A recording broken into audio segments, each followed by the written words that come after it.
বন্ধুসকল নমস্কাৰ। আজি মোৰ ভিডিঅ'টোলৈ আপোনালোকক স্বাগতম জনাইছোঁ। এয়া আজি লক্ষী পূজাৰ কাৰণে এতিয়া অলপমান ক্ষীৰ বনাবলৈ ৰেডি কৰি লৈছোঁ। এয়া দেখিছেনে? এয়া গাখীৰখিনি আছিলে অকণমান গৰম কৰি লৈছোঁ। এতিয়া অকণমান নাৰিকল দি দিছোঁ। এয়া পায়সখিনি হৈ গ'ল। মই আজি আছিলে কমপ্লিট আপোনালোকক পূৰা কেনেকৈ কি কৰিছোঁ মই দেখুওৱা নাই, কিন্তু মই অলৰেডি মোৰ বনাই ৰেডি হৈ গ'ল। মই আৰু কি কৰি আছোঁ আপোনালোকক দেখাই আছোঁ দেই।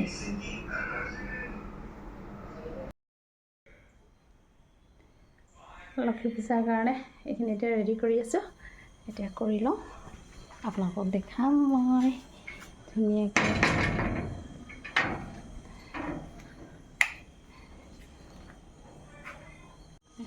মই ৰেডি কৰিছোঁ। চাকিখিনি মই জ্বলাই লওঁ, এতিয়ালৈকে জ্বলোৱা নাই। মই দেখাই আছোঁ দেই আপোনালোকক। চাওকচোন, মই আজি ৰেডি কৰি ল'লোঁ। এতিয়া অকণমান পাচলিখন পঢ়িব লাগিব। চাওকচোন, মই অকণমান আপোনালোকক দেখাই দিছোঁ ধুনীয়াকৈ। চাওকচোন, আজি মই ইয়াত ধুনীয়াকৈ আপোনালোকক অকণমান মই সকলোতে মই হেৰি কৰিম, দেখাম। চাওকচোন, সেয়া বাবাৰ হেৰিত মই এখন ক্ষীৰ ৰেডি কৰিলোঁ। তাৰপিছত ইয়াত আছে নাৰিকল, তলত আছে প্ৰসাদ। এনেকৈ কৰি মই বাবাৰ লক্ষ্মীমাৰ ওচৰত মই আমাৰ লক্ষ্মীনাৰায়ণৰ ফটো ইয়াতে আছে, মোৰ ইয়াতে আছে। বাবা চাওকচোন, মনটো ভাল লাগিছে, ইমান শান্তি অনুভৱ কৰিছোঁ। এইখিনি প্ৰতি বছৰেই কৰোঁ, এইখিনি কৰিলোঁ আজিও। এতিয়া মই অকণমান পিছত মই পাচলিখন পঢ়িম। মই আপোনালোকক অকণমান মই দেখাই লৈছোঁ মইনো কেনেকৈ আজি মই মাৰ ওচৰত আশীষ লওঁ। চাওকচোন, ইয়াতে মই এনেকৈ ইয়াতে মই চাকি জ্বলাই দিলোঁ, আৰু এই তুলসীৰ তলতো জ্বলাই দিছোঁ, আৰু গেটত এনেকৈ দি দিছোঁ। অকণমান ভিতৰতো প্ৰতি ৰুমতে মই এগছি চাকি এনেকৈ মই জ্বলাই দিছোঁ। এয়া চাওকচোন, এয়া এনেকৈ দি দিছোঁ। ইয়াতো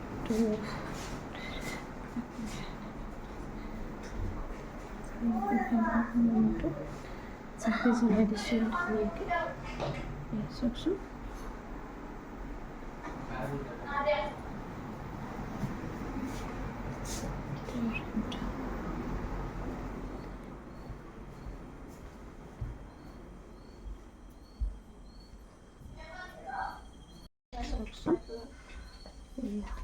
ইমান ধুনীয়া লাগিছে। এটা সাংঘাতিক এটা ধুনীয়া ঘৰ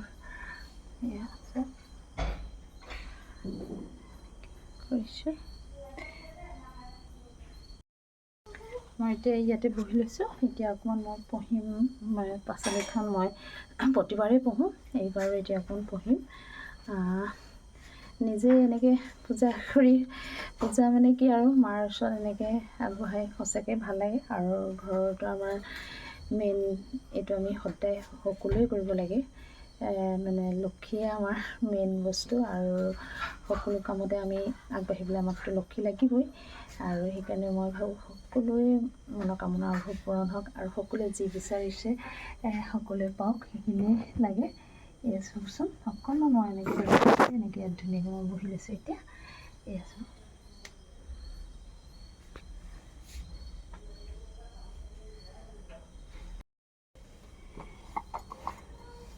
আচলতে আমাৰ এই গোটেই পাচলি, এই যিমানখিনি পাত আছে 32 খিলা পাত আছে।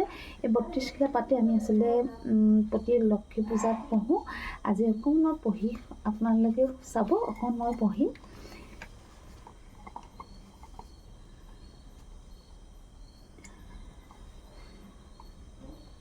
শ্ৰী শ্ৰী কৃষ্ণায় নমঃ। নাৰায়ণং নমস্কৃতং নৰস্নং নৰোত্তমং দেৱী সৰস্বতী স্নৌ ততো জয়মুদীয়ৰেত বন্দে বিষ্ণুপ্ৰিয়াং দেৱীং দাৰিদ্ৰ্য দুঃখানিহীনিং ক্ষীৰোদল পুত্ৰীং কেশৱাকান্তাং বিষ্ণুবৰ্ষ বিশালিহীনিং শ্ৰী শ্ৰী লক্ষ্মী পূজা শ্ৰী শ্ৰী লক্ষ্মী পূজাৰ সময়ৰ কোনো বাধা বিক্ষেপ নাই এইকণৰ পৰা নহ'ব এতিয়া কিন্তু মই পঢ়ি দিছোঁ শুনো শ্ৰী লক্ষ্মী দেৱীৰ ধ্যান ওম নম পাক্ষাক্ষ মালিকাম্ভোজ শ্ৰীনিভিজাম হোমায় পদ্মখন স্থান ধ্যাস্য শ্ৰিয়ং ত্ৰিলোক মাতৰম গৌৰৱৰ্ণাং খুৰুপাঞ্চ সৰ্বালংকাৰ ভূষিতাম ৰুক্ম পদ্মাং ব্যগকৰাং বৰদাং দক্ষিণেটো ধ্যানৰ পিছলৈ ফুলি নোহোৱাকৈ নৃত্য পুষ্পাঞ্জলি মই এইখিনি অকণমান কৈ দিছোঁ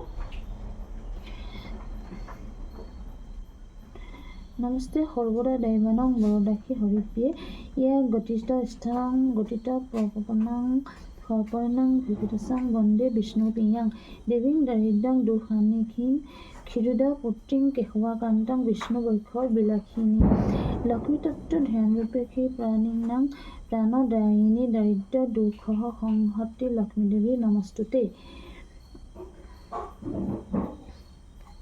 শ্ৰী লক্ষ্মীদেৱীৰ পূজা মন্ত্ৰ ওম শ্ৰী লক্ষ্মী দেৱী দ্ৰব্য নম তিনিবাৰ ক'বলৈ কৈছে ওম শ্ৰী লক্ষ্মী দেৱী দ্ৰব্য নম ওম শ্ৰী লক্ষ্মী দেৱী দ্ৰব্য নম ইয়াত দিছে লক্ষ্মী আবাহনটো আমাৰ এনেকৈ কৰিব কৈছে লক্ষ্মী আই দূৰকে নাযাবা আসন পাতি থৈছোঁ আই ঘৰতে থাকিবা পথাৰত আছিল আই আগ হালি চালি ঘৰতে আনিছোঁ আই থকা ভঁৰাল ভৰি আই লক্ষ্মী আগমন কৰি আছোঁ আশা আমি মৰমতি তোমাৰ দাসৰো দাস লক্ষ্মী আই দূৰকে নাযাবা আসন পাতি থৈছোঁ আই ঘৰতে থাকিবা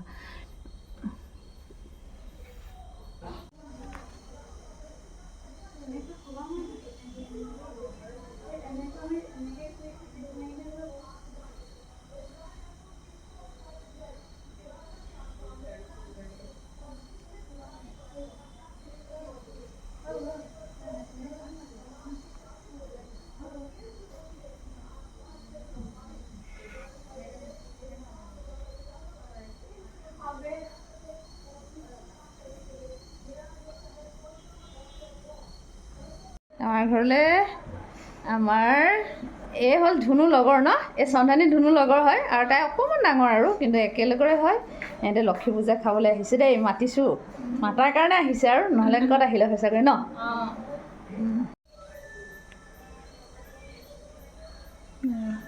ভগৱান বাবা মাৰ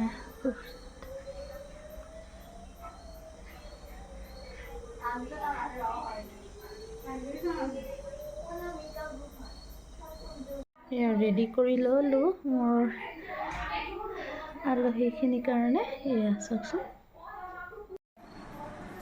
ভাল লাগিছে খাবলৈ মজা ন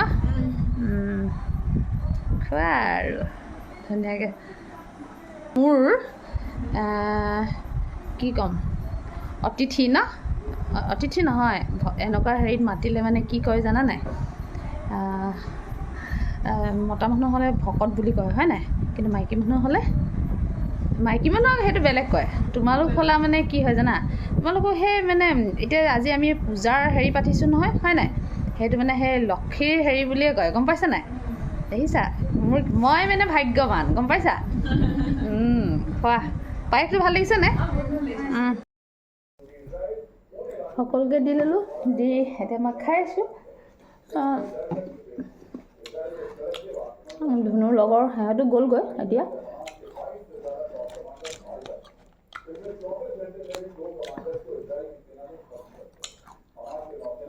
আজি আচলতে বহুতে ব্ৰত থাকি আচলতে কিছুমানে প্ৰায় কিন্তু ভাতটো নাখায় ৰুটি খায় আগতে ৰুটি বা লুচি তেনেকৈ কিবা বনাই খায় আগতে আমাৰ ইয়াৰ মা থাকোঁতেও মোৰ তিনিচুকীয়া মাৰ কথা কৈছোঁ মাহঁতে কেতিয়াও ভাত নাখায় এনেকৈ আকৌ এনেকৈ ধৰি চানা দাইল বনাব বা কিবা এটা চব্জি বনাব ভাত তেনেকৈ খাব লুচি বনাব তাকে ভাবিছোঁ এতিয়া মিষ্টাৰে কৈছে মানে সেইটোকে বনোৱা বোলে তাকে ভাবিছোঁ এতিয়া ভাত খাবলৈ ইমান ইচ্ছাও নাই আৰু বিশেষকৈ আজি দিনটো বাৰু নাই খোৱা সুধি চাব লাগিব শুনটো আৰু ধুনু মানে সিহঁতে যদি খায় আৰু দিম আৰু এই কুঁহিয়াৰ দালে ইমানেই মিঠা নহয়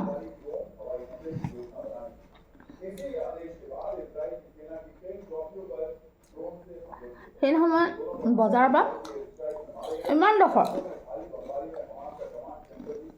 কিনি লৈ আহিছিলোঁ। মিঠা আছে।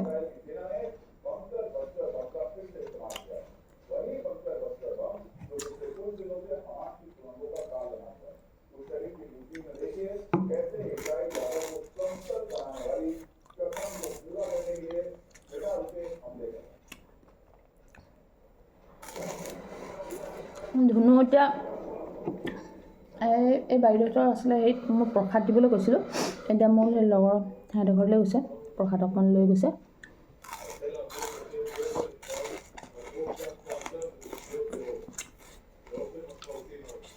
সোণটোৱে আকৌ বেডমিণ্টন খেলিবলৈ গ'ল। এইখিনিতে এইখিনি খেলিছিলে, এতিয়া আকৌ কাইলৈ সি যাবই।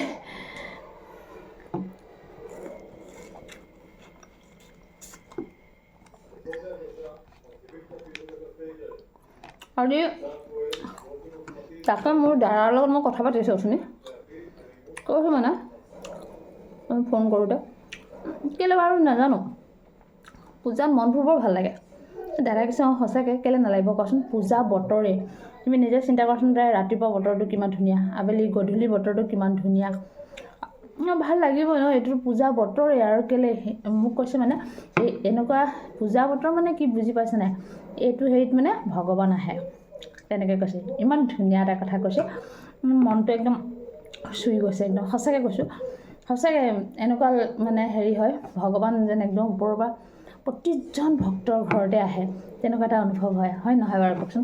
এইটো একদমেই সঁচা কথা। কিন্তু যেতিয়া তেনেকৈ কৈছে ন, মই তেতিয়া ভাবিছোঁ এইটো সঁচা কথা। আমিতো এনেও কৈ আছোঁ ন ভগৱান আহে, ভগৱানে সকলোৰে মনত শান্তি মানে দি থৈ যায় তেওঁ ন, আৰু সকলোকে মানে শক্তিশালী কৰি থৈ যায়, সকলোকে মানে পবিত্ৰ হৈ থাকিবলৈ, সুখী হৈ থাকিবৰ কাৰণে সকলোকে আশীৰ্বাদ দি থৈ যায়। সেইকাৰণে মানে এই মাহটো মানে কি ক'ম, এই পূজা বতৰৰ পৰা ধৰি এই এতিয়া দিৱালী, ধনতেৰছ, এতিয়া মানে এই গোটেই হেৰিটোৱে মানে বিৰাট শান্তি, বিৰাট ভাল লাগে ন। মই আপোনালোকক হয়তো মোৰ অন্য ভিডিঅ'টো আপোনালোকে শুনিব চাগৈ, কেলৈ ক'ব নোৱাৰোঁ, এনেই মনটো ভাল লাগি থাকে, বহুত ভাল লাগে। আৰু এনেকৈ থাকিব লাগে, সকলো ফূৰ্তি হৈ থাকিব লাগে, সকলোৱে শান্তিয়ে থাকক।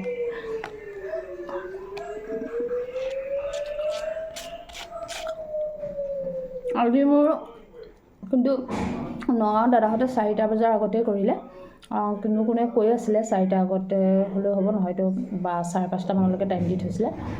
মোৰ যেনিবা সেই 5:30 হ'লগৈ আৰু।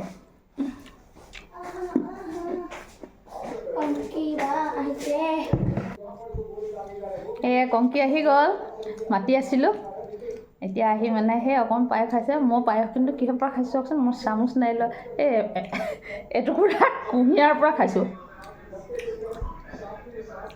আজি মানে পায়সটো অকণমান আজি অকণ বৰা চাউল দিলোঁ, চাওঁচোন বোলো কেনেকুৱা লাগিব। সেইদিনাখন বনাওঁতে জহা চাউল দিছিলোঁ, কিন্তু বেয়া হোৱা নাই খাবলৈ ন, ভালেই লাগিছে। আৰু কংকিহঁতৰতো পাতিছে ন, প্ৰসাদ লৈ আহিছে নে? আজি কি খোৱা হ'ব, ভাত নে ৰুটি? ৰুটি খুৱাব, কোনো ভাত খাব। আজি আমাৰো ভাত খোৱা নহ'ব, এতিয়া ৰুটিয়ে বনাবলৈ কৈ আছে। ৰুটিয়ে মানে কি আৰু আজিৰ দিনটো ভাত খাই ভালো নালাগে আৰু মনো নাযায়, এইবোৰে পেটে ভৰি থাকে ন। আৰু এটা কথা কচোন, মই ইয়াত সুধিব বিচাৰিছোঁ, মইতো কৈ আছোঁ পূজা বতৰটোত মানে দুৰ্গা পূজাৰ পৰা ধৰি তোৰ কেনেকুৱা লাগিছে মনবোৰ ক? একদম সঁচাকৈ, একদম মিছা কথা নকবি, একদম সঁচা অন্তৰৰ পৰা ক। দুৰ্গা পূজা যেতিয়া সোমালে মানে এইটো পূজাৰ হেৰিটো তোমাক কেনেকুৱা লাগিছে, মনটো কেনেকুৱা লাগি থাকে? পবিত্ৰ নিচিনা পবিত্ৰ লাগি থাকে, মনটো ফূৰ্তি এটা লাগি থাকে নাই? পূজা দেৱালীলৈকে এতিয়া লাগিয়ে থাকিব। সেই ফূৰ্তিটো কেলৈ লাগে বাৰু, কথাটো ক'ব পাৰিবিনে? কেলৈ লাগি থাকে জানো? আজি মোৰ দাদাই কৈছে এইটো কথা। এইটোতো মই আগতেও মই বেলেগ ভিডিঅ'টো কৈছোঁ। কি হয়, ভগৱান যেতিয়া মানে তললৈ আহে ন, প্ৰতিজন ভক্তৰ ঘৰতে আহে। আৰু দুৰ্গা পূজাত ইমান মানুহে মানে পূজা অৰ্চনা কৰিছিলে নাই, স্মৰণ কৰিছে হয় নাই?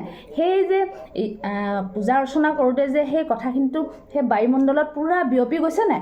সেই বিয়পি যোৱাৰ লগে লগে সেই গোটেই বস্তুখিনি মানে গোটেই মানে সেই বিশ্বৰ সকলো মানুহৰ ওপৰতে পৰিছে। সেইকাৰণে মানে এই পূজা বতৰটো এনেই কিবা এটা মনটো ভাল লাগি থাকে ৰাতিপুৱা উঠিবিচোন বাহিৰত ভাল লাগে গধূলি সময়ত ভাল লাগে আৰু এনেই কোনোবাখন মনটো বিৰাট ভাল লাগি থাকে মেইন কাৰণ সেইটোৱে এই দুৰ্গা পূজা অহা কেইদিনমান আগৰ পৰা ভাল লাগি থাকে সেইটো মানে কেলে মইতো আপোনালোকক কৈ আছোঁ সেইকাৰণে এই আহোঁতে মানে এইকো আপোনালোকক সোধাই মানে কথাটো কৈ দিছোঁ সেইটো চাগে অকল আমাৰ বুলি নহয় সকলোৰে হয়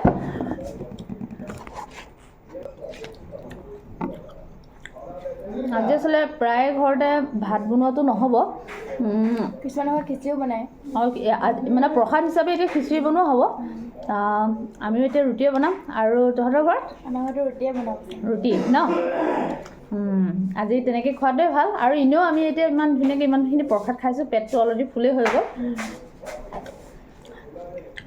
আজি নহ'লে ভিডিঅ'টো ৰাখোঁ আৰু সকলোৱে ভালকৈ থাকক ধুনীয়াকৈ থাকক লক্ষী পূজাৰ মানে বতৰে পোহৰে মানে আশীষে সকলোকে ধুনীয়াকৈ ৰাখক সকলোৰে মনোকামনা পূৰণ হওক আজিলৈ মোৰ ভিডিঅ'টো মই ইমানতে ৰাখোঁ নমস্কাৰ আকৌ নেক্সট ভিডিঅ'লৈ আহি আছোঁ